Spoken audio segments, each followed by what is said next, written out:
I'm Tom McMillan, Senior Pastor at Knox Presbyterian Church. We want to invite you to worship with us on Sunday at 10 o'clock in person or online. We're talking about Nehemiah. In 587, Babylon just destroyed Jerusalem and left it in shambles. Took the people away into Persia, another foreign land, when they were away from them. And then about 538, Cyrus came into power and released the people, allowed them to go back to Jerusalem. Nehemiah stayed, though, kind of working with the king in Susa in Persia. People came from Jerusalem to tell Nehemiah about Jerusalem. And he asked them, "But tell me about Jerusalem. Tell me about my homeland. Tell me about the city."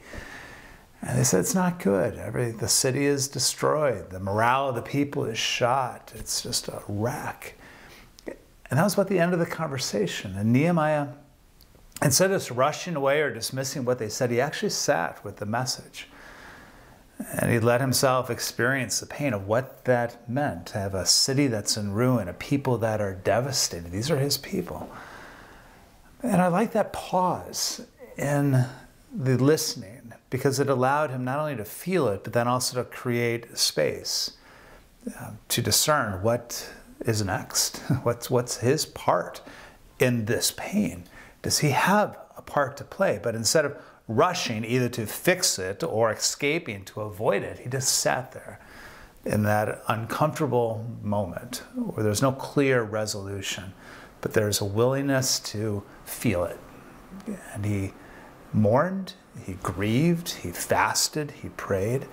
And in time, God gave him some clarity for the part that he was to play in returning to Jerusalem and being involved in the repairing of that city and the morale of the people.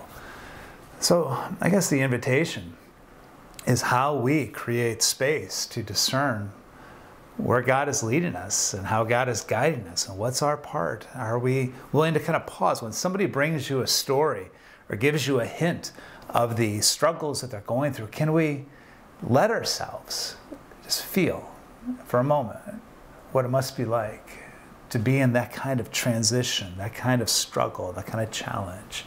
We do a lot of asking, "How are you?" Then we kind of move right past the person. But maybe it's a good practice to actually stay with the answer that somebody's giving. What's that like? Can you stay in that moment and allow there to be some shared discernment of what that pain must be like?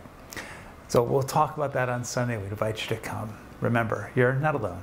God cares for you, and so do we.